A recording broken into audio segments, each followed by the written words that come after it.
Hello मेरे दोस्तों, मैं हूं भाविन, सर्टिफाइड फाइनेंशियल प्लानर और आप देख रहे हैं YouTube channel the art of wealth building, आपका one point destination to seek an unbiased consultation on personal finance.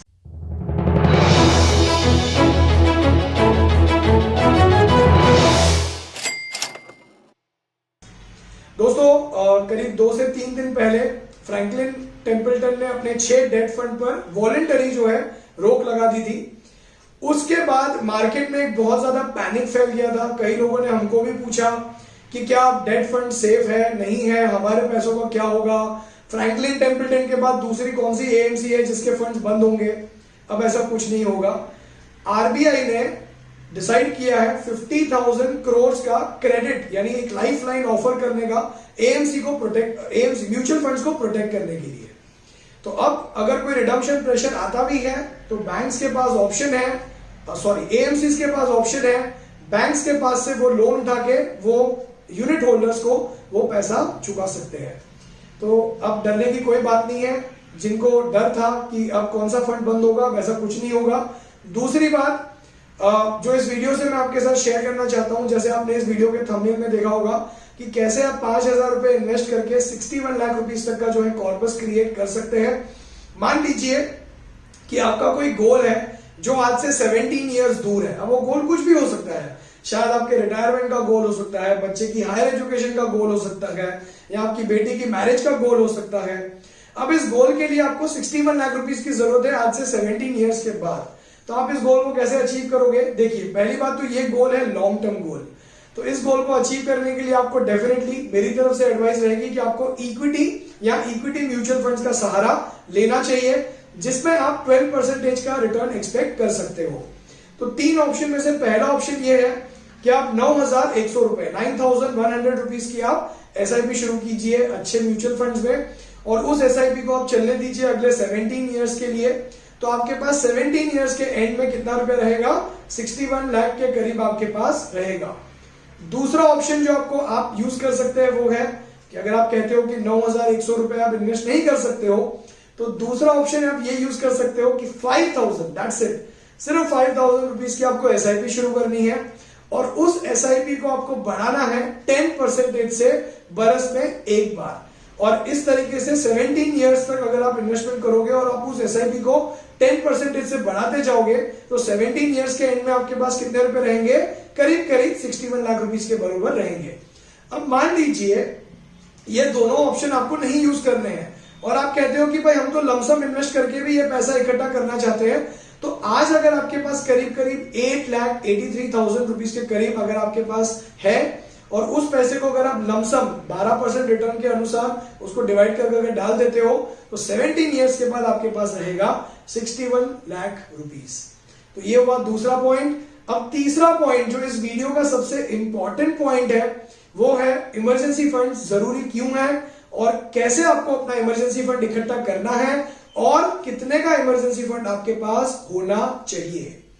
देखिए दोस्तों, ये समय ऐसा आया है जहां पे हर वो इंसान जिसके पास इमरजेंसी फंड नहीं था उसको इमरजेंसी फंड की अहमियत पता चल गई है। किसी का जॉब चला गया है, किसी की सैलरी आधी कर दी गई है ना। तो किसी को बोला गया है कि 2 महीने के लिए आप लीव पे चले जाओ, आपको पगार नहीं मिलेगा, है ना। तो इन सिचुएशन में एक ही चीज आपको काम आ सकती है, वो है आपका इमरजेंसी फंड, राइट। तो इमरजेंसी फंड आपके पास होना चाहिए 6 महीने का। वैसे नौकरी वालों के लिए 3 महीना इनफ है, बिजनेस वालों के लिए मैं रेकमेंड करता हूं 6 महीना, लेकिन अगर आप 6 महीने का ही कंसिडर करके चलो तो ज्यादा अच्छा रहेगा, एक एक्स्ट्रा क्वेश्चन रहता है। अभी इमरजेंसी फंड कितना होना चाहिए? तो देखिए, आपका जो घर का खर्चा है वो जो नॉर्मल जैसा आपका जनरल खर्चा होता है वो, आप जितने की महीने भर में ईएमआई भरते हो वो, प्लस आप जितने का महीने भर में निवेश करते हो वो, इन तीनों का टोटल कीजिए इंटू 6 मंथ्स, आपके पास आपका इमरजेंसी फंड होना चाहिए। अब इमरजेंसी फंड आपको कहां रखना है तो आप उसको डिवाइड कर सकते हो। लाइक मान लो किसी को अगर 1 लाख के इमरजेंसी फंड की जरूरत है तो 1 लाख में से 15,000 रुपए आप रख सकते हो सेविंग अकाउंट में, जहां पे एटीएम से आप तुरंत उसको विड्रॉ कर सको।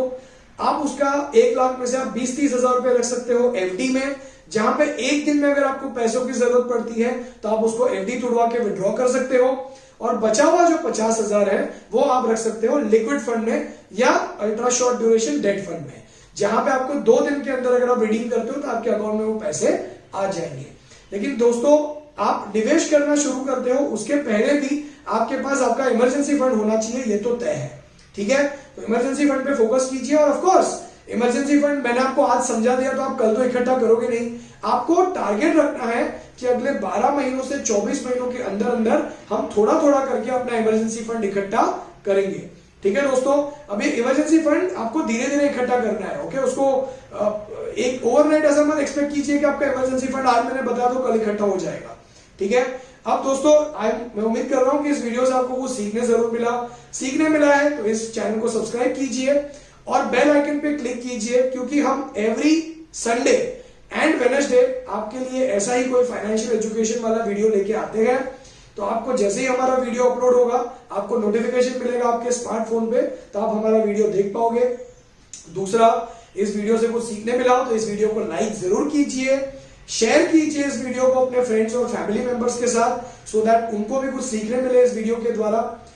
आप अगर पर्सनली मुझे कंसल्ट करना चाहते हो, आप अपना पर्सनल फाइनेंशियल प्लान बनवाना चाहते हो, फाइनेंशियल प्लान बनवाकर ये समझना चाहते हो कि कितने का इमरजेंसी फंड आपके पास होना चाहिए, आपके पास कौन से इंश्योरेंस होने चाहिए, कौन से कंपनी के इंश्योरेंस पॉलिसीज होनी चाहिए, कितने की पॉलिसीज होनी चाहिए, आपके जो फ्यूचर गोल्स है जैसे घर खरीदना, बच्चों की पढ़ाई, बच्चों की शादी, आपकी रिटायरमेंट, गाड़ी खरीदना, उन गोल्स को आप कैसे अचीव करोगे, कौन से इक्विटीज का इस्तेमाल करोगे, कौन से फंड्स का इस्तेमाल करोगे, ये सब कुछ आप मुझसे पर्सनली समझना चाहते हैं, अपना फाइनेंशियल प्लान बनवाकर मुझसे बात करना चाहते हैं, प्लान को समझना चाहते हैं, तो मुझे व्हाट्सएप कीजिए इस नंबर पे, नंबर मेरे आपके स्क्रीन पे फ्लैश हो रहा होगा। एंड ऑफ कोर्स बस आप हमारी वेबसाइट पे भी विजिट कर सकते हो theartofwealthbuilding.com पे। और महीने में एक बार हम जो है एक स्टॉक सजेस्ट करते हैं हमारी चैनल मेंबरशिप के द्वारा। अगर आप वो चैनल मेंबरशिप ज्वाइन करना चाहते हो तो आपके साथ मैंने लिंक जो है आपके लिए मैंने डिस्क्रिप्शन में शेयर कर दी है, आप उस लिंक पे जाके चैनल मेंबरशिप भी ज्वाइन कर सकते हो। तो दोस्तों आज के लिए इतना ही। मैं पूरी कोशिश कर रहा हूं कि अपने चैनल के द्वारा मैं जो है फाइनेंशियल लिटरेसी को फैलाऊं, तो प्लीज इस चैनल को सब्सक्राइब कीजिएगा।